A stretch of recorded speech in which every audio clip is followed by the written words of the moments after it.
우리 지난주일까지 다니엘서 말씀, 다니엘서 후반부 말씀 5번에 걸쳐서 말씀을 나눴습니다.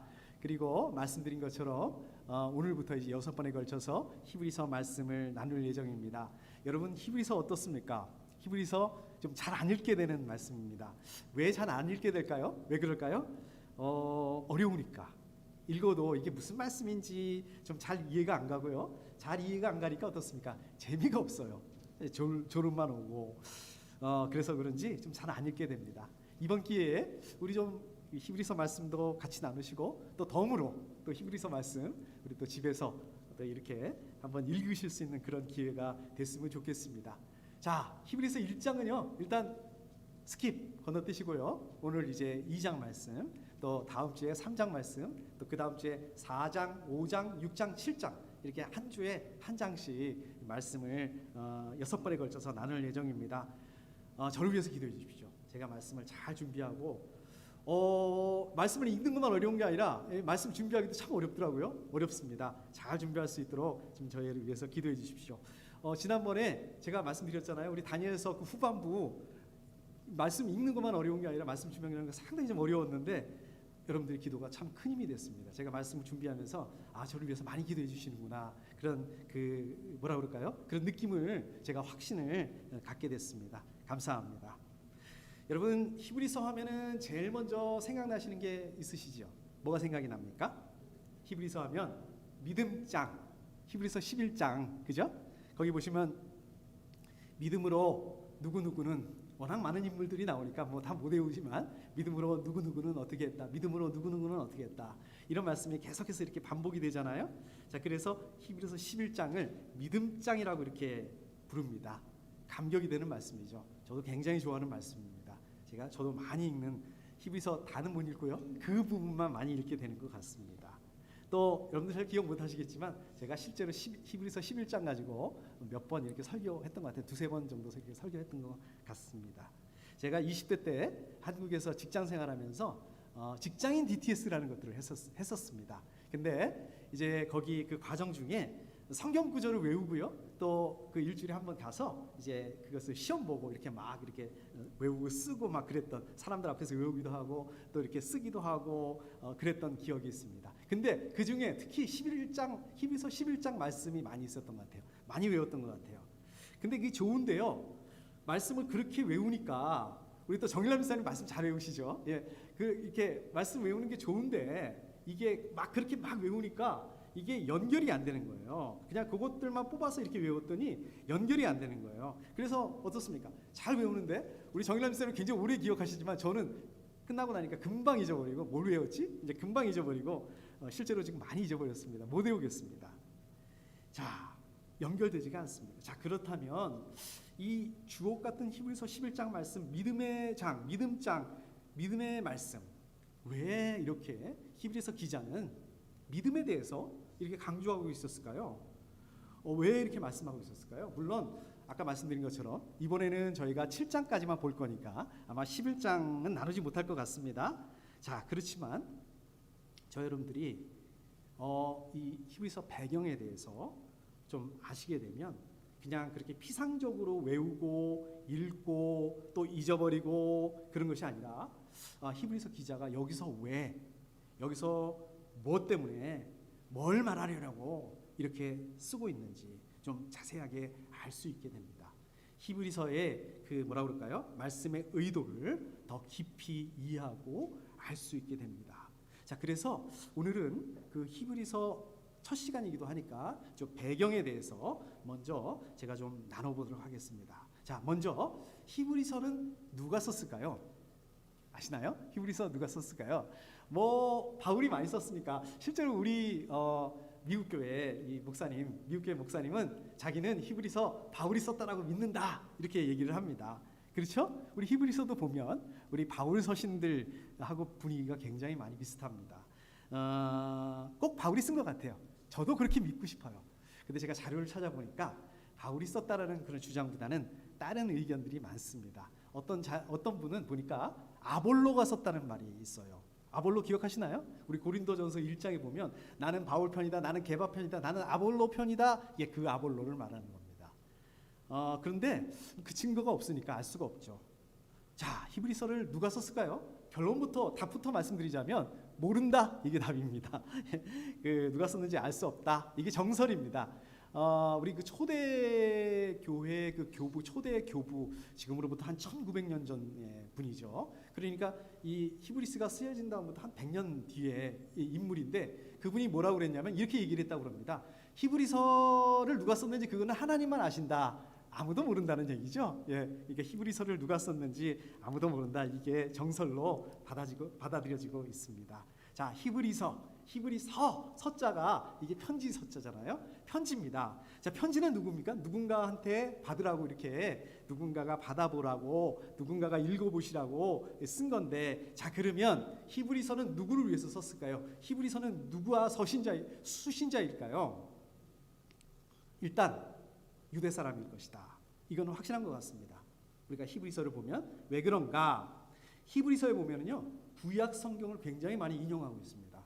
신약 성경 중에서 이렇게 구약 성경을 제일 많이 인용하고 있는 성경은 없다고 합니다. 가장 많이 구약 성경을 인용하고 있는 신약 성경이 바로 히브리서라고 합니다. 그래서 아마 유대인들을 위해서 쓴 것 같다. 그리고 제사장과 관계 있는 그러한 사람을 위해서 쓴 것 같다. 그래서 예수님을 대제사장이라는 말을 쓰시죠. 우리는 뭐 예수님 대제사장 잘 알고 있지만, 예수님을 대제사장이라고 표현한 데는 제 기억에 히브리서밖에 없습니다. 신약 성경에서. 그래서 제사장하고 좀 관계 있는 사람을 대상으로 쓴 것 같다. 또 그 초대교회의 우리 상황을 보게 된다면 유대인만 모여 있는 교회들은 별로 없습니다. 이렇게 이방 지역에 있다 보니까 이방인들이 포함되어 있어서 아마 유대인, 이방인, 그리스도인들을 위한 것 같다. 그래서 쓴 것 같다. 그 다음에 또 그 수신자는 어떤 사람이냐면, 이제 이 부분이 중요하죠. 좀 큰 공동체에 있긴 한데 그 가정교회, 작은 그룹을 위해서 쓴 것 같다. 그 다음에 또 이렇게 이 히브리서를 전체적으로 좀 이렇게 읽어보시면, 또 보시면 히브리서의 수신자들은 아마도 신앙 경력이 많이 가지고 있었지만, 그러니까 오랫동안 예수님을 믿었지만 영적으로 둔감한 상태에 있었던 사람들인 것 같다. 그러니까 히브리서를 이렇게 전체적으로 이렇게 보면 히브리서 수신자들은 어떤 그 지적인 능력이 부족해서 영적으로 둔감한 상태에 빠진 그런 것이 아니라 지금 굉장히 고난 때문에, 앞으로 다가올 고난 때문에 두려워하고요. 또 이 사람들 유대인들이니까 유대교에서 나온 사람들이잖아요. 그 원래 가지고 있었던 유대교에 대한 미련을 가지고 있었던 그런 사람들인 것 같다. 자, 이렇게 배경을 보시면 좀 감이 잡히시죠? 왜 그렇게 믿음에 대해서 강조를 하고 있는지, 그죠? 짐작이 가시죠? 왜 예수님을 대제사장이라고 이렇게 얘기하고 있는지 좀 이해가 더 가십니다. 자, 그러니까 히브리서는 어떻습니까? 좀 신학적으로, 학술적으로 이제 논문을 위해서 쓴 그런 것이 아니라, 지금 기독교 신앙을 부정하고 또 기독교 신앙을 떠나서 다시 유대교로 돌아가려고 하는, 배교라고 그러잖아요. 어려운 말로 배교하려고 하는 그러한 긴급한 상황들 가운데 있는 사람들을 향해서, 그런 사람들의 마음을 돌이키게 하기 위해서, 그런 사람들을 설득하기 위해서 기록한 말씀이다. 우리가 그렇게 보면 될 것 같습니다. 자, 그렇다면 히브리서는 언제쯤 기록이 됐을까요? 이런 거 좀 보시면 궁금하시죠? 저는 성경을 볼 때마다 이런 게 궁금합니다. 우리 이스라엘의 역사에 보면 굉장히 큰 일이, 전환점이 되는 사건이 있었습니다. 어떤 거죠? 우리 신약에서 보면 큰 전환점이 되는 사건이 있었습니다. AD 66년경에 이스라엘이 이제 로마의 그 속국이었잖아요. 이렇게 식민지였잖아요. 근데 반란을 일으킵니다. 독립하겠다고 반란을 일으키죠. 그러니까 로마가 가만히 있겠습니까? 이 반란을 진압하기 위해서 로마가 이스라엘을 침공을 해요. 그래서 예루살렘을 전체를 포위를 하죠. 결국 어떤 일이 일어납니까? 70년에 완전히 예루살렘과 성전과 이것들을 다 무너뜨리고요. 기록에 의하면 이 예수님이 이렇게 죽으셨던 그 십자가 있잖아요. 이 십자가가 1000개가 걸렸대요. 그러니까 모든 사람들이, 거의 많은 사람들이 다 죽고 또 끌려가고, 그 다음에 그 전 세계로 흩어졌던 아주 엄청난 사건이었습니다. 그러니까 그 전만 해도 나라는 없었지만 이스라엘이라는 그런 커뮤니티는 있었잖아요. 근데 완전히 그거마저도 없어지고 전 세계로 유대인들이 이렇게 흩어지게 된 그런 결정적인 사건이 일어납니다. 자, 그런데요, 히브리서에 보시게 되면 이 사건에 대한 언급이 전혀 없어요. 그것에 대해서는 암시도 없어요. 우리도 그러지 않습니까? 뭐 이렇게 큰 사건 어떤 게 있죠? 저 같은 경우는 이제 90년도에 겪었던 IMF, 또 얼마 전에 겪었던 코비드, 그 얘기를 꼭 해요. 제가 IMF를 전후해서 또 코비드를 전후해서 뭐 이렇게 이야기를 하는 경우가 많습니다. 자, 그런데 그 AD 70년에 있었던 성전 파괴에 대한 얘기를 제사장에 대해서 막 얘기를 하면서, 제사에 대해서 얘기를 하면서 그런 얘기를 전혀 하지 않는다. 무슨 말씀일까요? 그 정황으로 보면 AD 70년 이전에 기록된 게 맞는 것 같다. 그러면 AD 70년 이전에 어떤 일이 있었는가? 이 배경을 알면 의도를 알 수 있습니다. 이 사람이 지금 이 히브리서 기자가 왜 이렇게 쓰고 있는지 의도를 알 수 있습니다. AD 70년 이전에 어려운 일이 두 번 있었습니다. 특히 로마 지역에서 AD 49년에 어떤 일이 있었습니까? 클라우디스, 이름을 잘 못 외워가지고 컨닝 페이퍼, 클라우디스 황제라는 사람이 유대인들에 대해서 어떤 칙령을 내렸죠? 유대인들 다 나가, 로마에서 다 나가. 우리 성경에도 보면 나오죠? 그런 일이 있었습니다. 유대인들을 추방했던 그런 사건이 있었습니다. 또 49년 AD 64년에 어떤 일이 있었습니까? 여러분 잘 아시는 네로 황제가 그리스도인들을 핍박을 한, 박해를 하죠. 누명을 씌워서 박해를 했던 사건이 있습니다. 이 히브리서는 바로 이 49년하고 64년 어려운 두 번의 일이 있었던 그 중간 언제쯤에 쓰여졌다. 그 중간 언제쯤에 있던 사람들을 위해서 쓰여졌다. 그러한 시대적인 배경을 가지고 쓰여졌다. 어떤 시대적인 배경입니까? 심각한 핍박과 박해와 어려움에 직면한 사람들. 자, 그렇게 되니까 어떻습니까? 우리가 뭐 어렵게 되면 똘똘 뭉치기도 하지만 어렵게 되면, 힘들게 되면 어떤 일이 일어납니까? 인내하고, 그러니까 참고, 헌신하고 힘들어요. 이런 것들을 찾아볼 수 없게 됩니다. 거기다가 주변에 있는 유대인 회당들은 회유를 하고 협박을 하고 이 그리스도인들에서 압박을 가합니다. 그러다 보니까 어떻습니까? 이제 그리스도인들이지만 유대교하고 타협을 하고 더 나아가서 다시 유대교로 돌아갈지 모르는 그런 상황 가운데 쓰여지게 됐다는 말씀입니다. 자, 그렇기 때문에 히브리서는 예수님이 어떤 분이시냐, 예수님 어떤 대제사장이시고 새로운 언약의 중재자이신 예수님을 믿는 사람들, 그리스도인들, 특히 환난과 박해와 어려움 가운데 그 초대교회의 그러한 그 상황 가운데 살아가는 이 그리스도인들 가운데 경고, 또 권면, 또 확신을 가져라, 이런 메시지를 주고 있는 것입니다. 그 당시 사람들, 그 당시 성도들, 다시 유대교로 돌아가려고 했던 그러한 성도들에게 예수 그리스도가 어떤 분이신가, 여기에 중점을 두고 그 성도들을 권면하기 위해서 쓴 글이다, 쓴 말씀이다. 이렇게 배경을 보시면 우리가 좀 히브리서를 이해하는 데 도움이 많이 됐습니다. 특별히 오늘 말씀 이해하시는 데 많이 도움이 되십니다. 자, 이러한 그 배경을 염두에 두시고 이제 오늘 말씀을 보시면 좋을 것 같습니다. 오늘 말씀 8절 뒷부분하고 9절 말씀만 읽었는데 그 앞부분, 2장 앞부분을 보시면 무슨 말씀이 나옵니까? 천사보다 월등히 뛰어난 하나님의 아들을 우리가 믿고 있다. 그렇잖아요? 그 유대인들은, 유대교는 어떻습니까? 예수님을 그렇게 인정하지 않지만 예수님이 이런 분이고 우리 그리스도인들은 이런 분을 우리가 믿고 있다. 우리가 믿는 예수님 바로 이런 분이다. 하나님의 아들이다. 어마어마한 그런 분이시다. 그렇기 때문에 우리가 예수 그리스도를 통해서 얻은 믿음, 그것은 예수 그리스도를 받은, 우리가 예수 그리스도를 믿는 것으로 인해서 받은 그 구원, 그것은 굉장히 중요한 거다. 그것을 가볍게 여기면 안 된다. 우리 예수님이, 우리 주님이 위대할수록 우리가 받은 구원도 그만큼 위대한 거다. 이 말씀을 오늘 말씀 앞에서 하고 있습니다. 또 오늘 말씀이 포함되어 있는 2장 5절부터 9절까지 이 말씀에 보면, 이게 제가 좀 이렇게 시야를 넓혀서 보는 것입니다. 오늘 말씀보다 시야를 넓혀서 이렇게 보시게 되면 예수 그리스도에 대해서 말씀하고 있습니다. 그렇죠? 아까도 말씀드렸죠? 예수 그리스도 강조할 수밖에 없다고 그랬죠? 특별히 예수 그리스도의 고난에 대해서, 예수님께서 받으신 고난에 대해서 말씀하고 있습니다. 오늘 말씀 바로 앞에 그러니까 2장 6절부터 8절 앞부분까지는 이거는 구약 성경, 아까 구약 성경 많이 인용하고 있다고 그랬잖아요. 예, 구약 성경 시편 말씀을 인용하고 있는 것입니다. 특별히 시편 말씀, 시편 8편이죠. 8편 4절부터 6절 말씀을 인용하고 있습니다. 자, 시편 8편 거기서 뭐라고 얘기를 하고 있냐면 하나님께서 만물을 인자의 발 아래에 내려놓으셨다. 인자가 누굽니까? 하나님께서 인자 예수 그리스도, 하나님께서 예수 그리스도 발 아래 모든 만물을 두셨다. 자, 그런데 어떻습니까? 실상은 어떻습니까? 우리 눈에 보이는 것은 어떻습니까? 만물이 예수님에게 복종하지 않는데요. 특히 그 예수님을 인정하지 않는, 예수님을 하나님의 아들로 인정하지 않고 예수님을 메시아로 인정하지 않고 하는 그 유대인들을 아니라고 그러죠.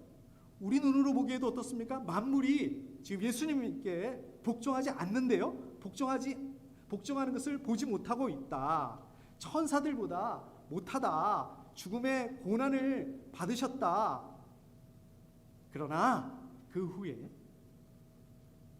영광과 존귀의 예수님을 보게 될 것이다. 자, 히브리서 기자는 만물이 예수님께 복종하시기 그 이전에 그리스도의 고난이 필요하다.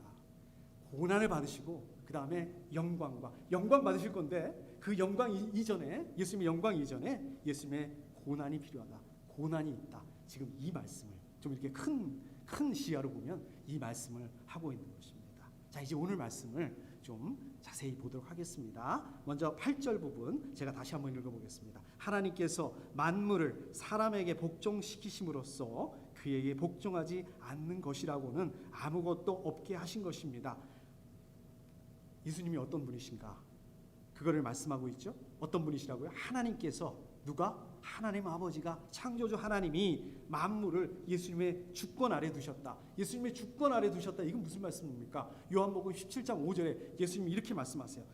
아버지 창세 전에 내가 아버지와 함께 누리던 그 영광으로 나를 아버지 앞에서 영광되게 하여 주십시오. 무슨 말씀입니까? 하나님은 그 창세 전에, 그러니까 세상을 창조하기 이전부터 하나님과 함께 계셨다. 하나님의 영광 중에 계셨다. 이 말씀입니다. 자, 그 다음에 그러나 지금 우리가 보기로는 아직도 만물이 다 그에게 복종하고 있는 것은 아닙니다. 자, 그러면 하나님께서 예수님을 그렇게 발 아래에, 그 만물이 예수님의 발 아래 있도록 하셨는데, 예수님을 만물을 통치하시도록 주권을 주셨는데, 만물을 그분 발 아래에 복종하게 두셨는데 왜 그런 일이 안 일어날까요? 왜 그게 안 보일까요? 왜 우리 눈으로는 그게 안 보일까요? 왜 그럴까요? 예수님 재림하실 때까지 이 세상의 어둠의 주관자 이 사단의 활동 때문에 만물이 예수 그리스도에 철저하게 복종하지 않을 것이다 라는 말씀입니다. 예수님께서 재림하실 때까지 이 세상의 성도들 많은 고난을 당하게 될 것이다. 그렇잖아요. 우리 예수님의 영광, 그 전에 고난이 있으셨던 것처럼 우리도 마찬가지로 우리 예수님을 믿는 우리 그리스도인들도 고난을 당하게 될 것이다. 그렇기 때문에 어떻습니까? 우리 그리스도인들이 하나님을 믿게 되면, 하나님을 제대로 믿게 되면 어려운 가운데 있을 수밖에 없다는 거예요. 우리 하나님을 믿게 되면 어떻게 보면 우리가 어려운 가운데 있는 게 당연하다는 것입니다. 왜요? 하나님을 대적하는 그 세력들이 끊임없이 일어나게 될 것이니까. 우리 히브리서 그 당시에 보면 유대인들이 그랬겠죠. 그러나 예수님께서 재림하신 다음에 만물이 예수 그리스도께 온전히 복종하게 될 것이다. 9절 앞부분입니다. 예수께서 다만 잠시 천사들보다 낮아지셔서, 예수님께서 천사들과 비교할 수 없을 정도로 대단하신 분이십니다. 예수님 어떤 분이라고 그랬습니까? 창세전부터 계신 분이에요. 창조주 하나님이십니다. 그런데 이 땅에 사람의 모습으로 육체를 입고 오셔서 천사보다 낮은 모습으로 사셨다. 그러나 그 낮아지심이 그렇게 사는 게 영원한 것이 아니라 다시 영광을 회복하실 것이다. 자, 어떤 모습이라고요? 죽음의 고난을 당하심으로써, 죽음의 고난. 예수님의 고난이 어떤 고난이라고요? 죽음의 고난이었다. 죽음의 고난을 당함으로써 영광과 존귀의 면류관을 받아 쓰신 것을, 예수님께서 영광과 존귀와 그 면류관을 쓰신 것은 왜 그랬다고요? 어떻게 가능했다고요?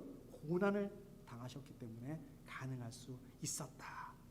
예수님은 하나님이시지만, 하나님 그 자신이시지만 우리와 똑같은 인성을 취하셨기 때문에, 사람으로 오셨기 때문에 우리와 똑같이 어떻습니까? 시험을 받으셨고, 우리와 똑같이 고난을 당하셨고, 우리와 똑같이 죽음을 경험하셨다. 그러나 예수님이 인간이 되셨지만 우리 첫 번째 인간, 첫 번째 사람 아담처럼 시험에 실패하지 않으셨습니다. 오히려 시험을 이기셨습니다. 우리 사람들이 실패하는 바람에 잃어버리게 된 거, 예수님께서 십자가에서 승리하셔서 되찾게 되었다라는 말씀입니다. 예수님의 성육신이 무슨 말씀입니까? 하나님인데 사람의 몸을 입고 사람으로 오시고, 또 십자가에 고난 받으시고 십자가에 죽으시고 다시 사셔서 부활하신 이러한 것들, 이 일들이 왜 일어났느냐? 사람의 지위를, 우리가 하나님의 죄인에서 하나님의 자녀, 하나님의 백성이 되는 이 지위를 회복하게 하기 위해서 그렇게 하셨고, 이게 과정이라는 거예요. 그 다음에 보면 그는 하나님의 은혜로 모든 사람을 위하여 죽음을 맛보셔야 했습니다. 예수님께서 이 죽음의 가혹한 현실 철저하게 경험하셨다. 예수님께서 죽음의 고통을 철저하게 경험하셨다. 예수님 그냥 살짝 하나님이시니까 뭐가 아프겠어요? 아니라는 거예요. 사람이 되셔서 우리가 똑같이 아프고 똑같이 힘들고 똑같이 어렵고 그것을 확실하게 죽으시기까지 하셨다. 예수님께서 사람으로서 당할 수 있는 최고의 고난, 죽음, 그것을 감수하셨다는 말씀입니다. 예수님께서 그럼 왜 그렇게 하셨어야 되는가? 그것은 예수님의 잘못 때문이 아니고, 예수님이 자신을 위해서 그런 것이 아니고 모든 사람들을 위해서 그렇게 하신 것이다. 예수님께서 모든 사람들을 위해서 대속해서 대신해서 죽으셨다는 말씀입니다. 자, 그렇기 때문에 예수님의 죽으심으로, 예수님의 십자가로 인한 받은 혜택, 받은 구원, 그것은 뭡니까? 어떻게 되는 것입니까? 누가 받았을까요? 예수님이 십자가로 인해서 구원을 받은 사람은 어떤 사람입니까? 그것을 믿음으로 받아들이는 사람, 믿음으로 받아들이는 사람들이 이제 구원받을 수 있게 되었다는 말씀입니다. 자, 이 사람들, 구원받은 사람들, 우리 그리스도인들, 하나님이 선택한 사람들이라는 거예요. 이 모든 과정은 하나님의 은혜 가운데 되었다는 것입니다. 예수 그리스도의 대속, 그것은 하나님의 은혜 때문이다. 오늘 이 말씀 하고 있는 것입니다. 자, 이 말씀을 좀 적용해 보면 어떨까요? 자, 오늘 말씀 8절하고 9절을 비교해 보면 이렇습니다. 8절은요, 우리 사람들 눈에 보이지 않는 예수님의 본질에 대해서 말씀하고 있어요. 또 9절은 어떻습니까? 우리 사람들의 눈에 보여지는 모습들에 대해서 말씀하고 있습니다. 유대인들, 그러니까 예수님을 믿지 않고 예수님을 반대했던 이 사람들, 그 사람들은 어떻습니까? 아니, 예수도 사람인데 그냥 랍비에 불과한데 예수님을 어떻게 믿을 수 있는가? 예수님의 십자가의 죽음, 십자가는 저주인데 그거를 어떻게 믿을 수 있는가? 예수님이 믿음의 대상이 될 수 있는가? 이거를 주장하고 있는 거예요. 그런데 그게 아니라 지금 뭘 얘기하고 있는 것입니까? 뭘 설득하고 있는 거예요? 그게 아니라 예수님은 하나님이시다, 우리 사람들을 대신해서 화목제물이 되셨다, 죽으셨지만 3일 만에 부활하셨다, 승천하시고 하나님의 우편에 앉아 계시고, 또 앞으로 재림하셔서 만물의 경배를 받으실 분이다. 이게 진리다. 이게 사실이다. 자, 그런데 왜 예수님을 믿지 못하고 다시 짐승을 죽여서, 동물을 죽여서 제사하는 그러한 제사를 드리려고 하느냐? 왜 글로 돌아가려고 하느냐? 왜 그 말에, 유대인들의 말에 흔들리느냐? 그거를 말씀하고 있는 것입니다. 자, 이게 지금 그 히브리서 이 당시에 그 그리스도인들만 그러는 거겠습니까? 우리 모든 사람들은 그런 습성을 가지고 있습니다. 우리는 본질적으로 연약하기 때문에 그렇습니다. 우리는 어떤 습성을 가지고 있습니까? 제가 지난 주일인가요? 지지난 주일인가요? 말씀드렸지만 눈에 보이려는 것들만 믿으려는 그런 습성을 가지고 있어요. 보이는 것만 진리다라고 생각하는 그러한 습성을 가지고 있습니다. 내가 보지 않으면 믿을 수가 없다.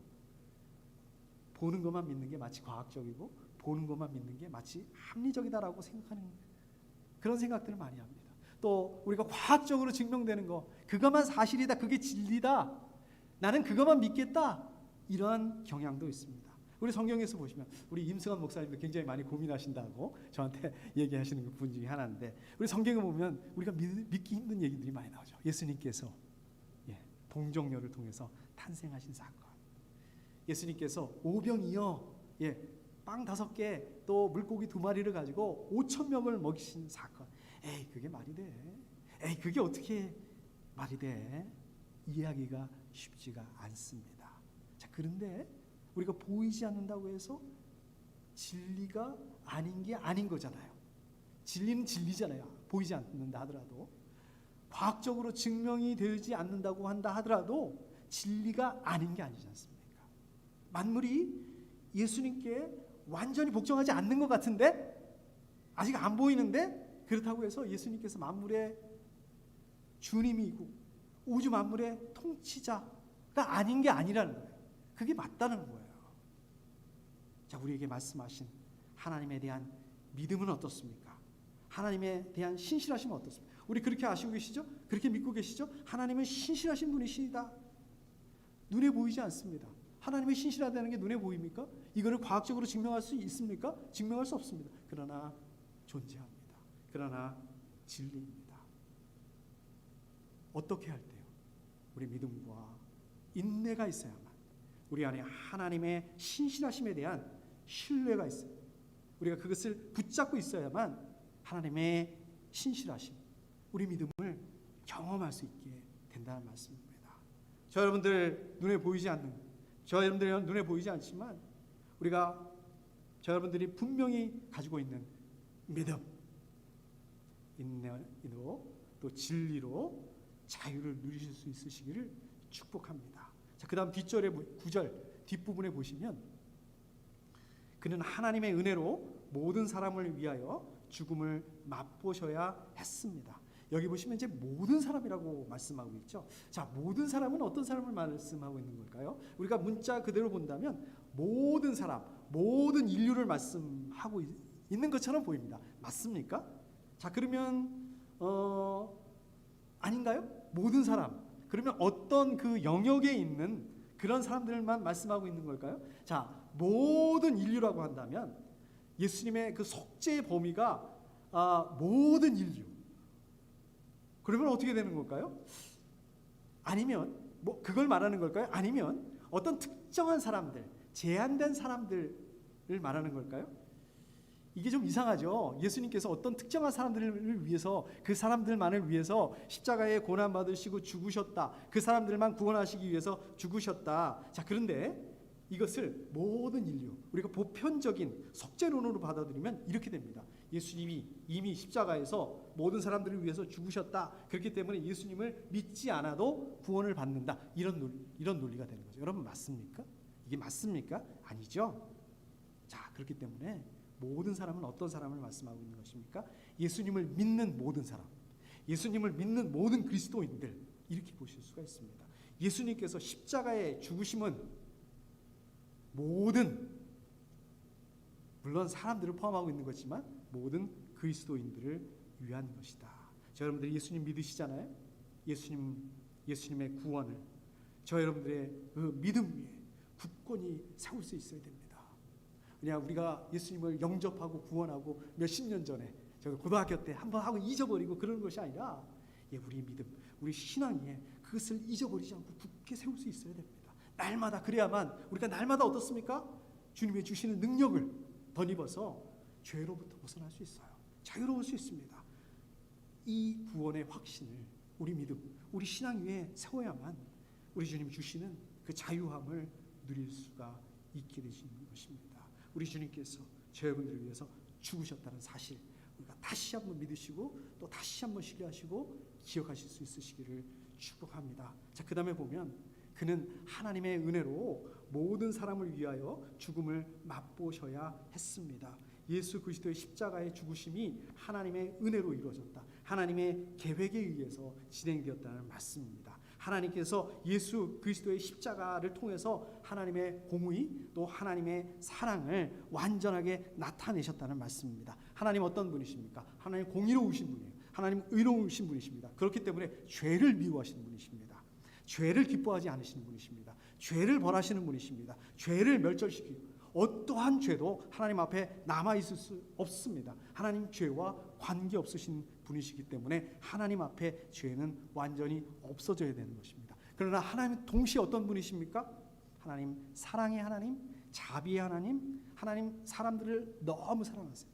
하나님 여러분들을 너무 사랑하시기 때문에 독생자 예수 그리스도께서 십자가를 감당하실 수 있도록 저 여러분들 우리 사람들의 죄를 예수님의 십자가를 통해서 계속할 수 있도록 해주셨다는 것입니다. 저 여러분들 우리 사람들의 죄를 예수님께 맡기셨던 거예요. 떠맡기셨던 거예요. 지우셨던 것입니다.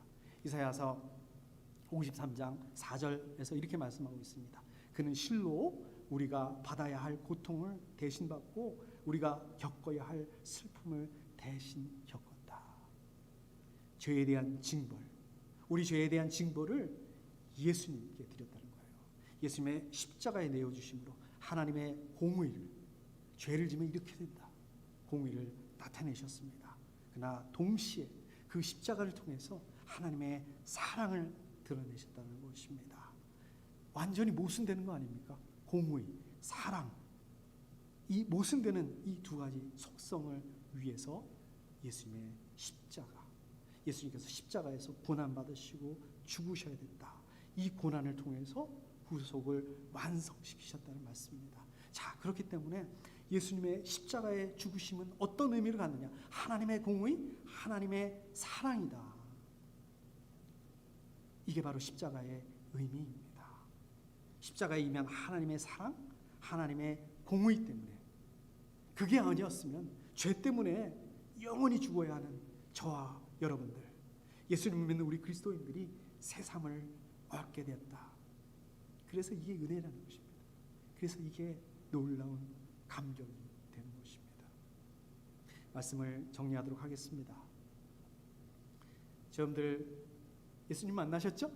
예수님 처음 만나셨을 때 감격이 있습니다. 기억나시죠? 기억나시나요? 너무 오래돼가지고 그런데 이 감격이 점점 희미해지고 어려움만 남습니다. 아, 우리가 예수님 믿지만, 하나님 믿지만, 아, 이래서 어렵고 또 저래서 어렵고 이래서 힘들고 저래서 힘듭니다. 저 여러분들 입에는 이제 뭐만 남아 있습니까? 예수님 만났을 때 그 감격, 그 기쁨, 그게 아니라 불평만 남아요. 불만만 남아요. 언뼈해. 실제로 우리 그 코비드 이후에 많은 분들이, 많은 그리스도인들이 우리 한국 교회에서, 한국 교회를 떠났다고 합니다. 우리 한국에서 보면 더 이상 신앙생활을 하지 않는 분들이 코비드 이후에 많이 생겼다고 합니다.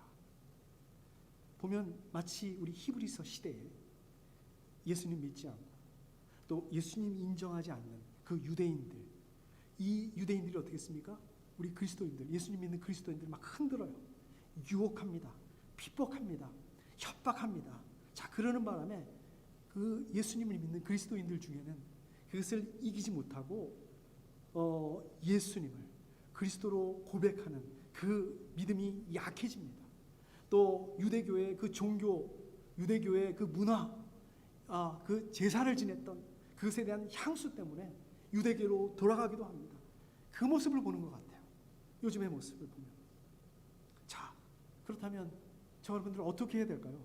우리는 어떻게 해야 될까요? 자, 그렇기 때문에 올바른 믿음을 가져야 된다는 거예요. 올바른 믿음 뭘까요? 뭐가 올바른 믿음일까요? 히브리서 4장 2절 말씀을 보면 이렇게 말씀하세요. 그들은 그 말씀을 듣고도 그것을 믿음과 결합시키지 않았기 때문입니다. 그 사람들 예수님을 믿었지만 예수님을 믿는데 믿는 거는 믿는 거고 삶은 삶이고 예수님 믿으면 거룩한 그리스도인이고 그냥 삶에서는 예수님과 아무 관계없는 그런 삶, 믿음 따로 삶 따로 그러한 삶을 살았다는 거예요. 그런데 그러한 믿음, 그러한 삶 결국은 어떤 결과를 초래하느냐? 믿음을 떠나게 하는 그렇게 만들고 말았다는 것입니다. 자, 그렇기 때문에 어떻게 해야 될까요? 성숙한 믿음을 가져야 되는 것입니다. 아니 그냥 예수님 믿으면 됐지 뭐 구원받으면 됐지 뭐가 성숙할 필요 뭐 있어? 뭐가 손해볼 필요 내가 뭐 있어? 히브리서 6장 1절 말씀에 이렇게 말씀하고 있습니다. 그러므로 우리는 그리스도교의 초보적 교리를 제쳐놓고서 성숙한 경지로 나아갑시다. 무슨 말씀입니까? 이 히브리서 이 수신자들 교회를 떠나려고 했던 그 근본 원인이 어디 있었느냐? 그것은 이 사람들의 믿음이 초보 상태에만 머물러 있었다. 이 사람들의 믿음이 어린아이와 같은 그런 수준에 머물러 있었기 때문이었다. 오랫동안 신앙생활을 했어요. 오랫동안 예수 믿었습니다. 이제는 다른 사람을 가르칠 수 있는, 다른 사람을 섬길 수 있는 그러한 장성한 신앙을 가져야 했음에도 불구하고 여전히 영적으로 미성숙한 어린아이와 같은 그런 상태로 머물러 있었다는 것입니다. 영적인 발육부진, 성숙한 신앙으로 나아가지 못했다는 것입니다. 저 여러분들도 마찬가지 아닐까요? 우리 영적으로 미숙한 상태에 머물게 있게 된다면 색다른 가르침, 이단의 가르침 그냥 넘어가는 거예요. 자, 그렇다면 그렇기 때문에 우리는 어떻게 해야 되는가? 고난과 어려운 가운데 있어서도 하나님을 예배하고 하나님을 찬양하는 삶을 살아야 된다는 거예요. 우리가 왜 이렇게 예배를 드려야 돼? 왜 이렇게 힘들게 하나님을 찬양해야 돼? 바로 이것 때문에. 히브리서 수신자들 중에는 현재의 그 고난 가운데 압도되어서 너무 힘드니까 하나님을 예배하고 하나님을 찬양하는 그런 기쁨을 잃어버리게 됐던 것 같아요. 이해하죠? 유대교 성전 제사를 그리워했던 것 같아요. 고난이 계속되는 그러한 그 현재의 신앙생활을 지속하는 게 어렵다고 이렇게 생각했던 것 같습니다. 그러나 히브리서 13장 15절에 이렇게 말씀합니다. 그러니 우리는 예수로 말미암아 끊임없이 하나님께 찬미의 제사를 드립시다. 이것은 곧 그의 이름을 고백하는 입술의 열매입니다. 하나님을 예배하고 하나님을 찬양하는 것, 바로 이것을 통해서 고난을 이겨낼 수 있는 힘과 능력을 가질 수 있다. 하나님을 예배하는 것을 통해서, 하나님을 찬양하는 것을 통해서 기쁨을 누릴 수가 있다라고 말씀하고 있는 것입니다. 오늘날 우리 그리스도인들의 모습 어떻습니까? 적당히 현실하고 타협하고 적당히 신앙의 절대성 양보하고 세속화되고 세상 사람들과 구별되지 않아요. 누가 그리스도인인지 누가 세상 사람인지 제가 지난주 말씀드렸지만 정말 하나님 믿지 않는 사람이 더 착하게 살아요. 보이는 대로 판단합니다. 보이는 대로 따라갑니다. 현실만 중요하게 생각합니다. 현실에 안주하려고 합니다. 하나님 나라를 바라보지 않습니다. 하나님 나라를 소망하지 않습니다. 우리 생명생 가족들이 아니라 다른 교회 교인들, 다른 교회 성도님들 말씀입니다. 이번 히브리서 설교 말씀을 통해서 우리가 좀 예수 그리스도를 재발견할 수 있는 그런 시간들이 되었으면 좋겠습니다. 올바른 믿음, 성숙한 믿음을 향한 소망을 가질 수 있는 그런 시간들이 됐으면 좋겠습니다. 하나님을 예배하고 하나님을 찬양하는 그러한 삶, 그것을 회복할 수 있는 그런 시간들이 됐으면 좋겠습니다. 함께 기도하겠습니다.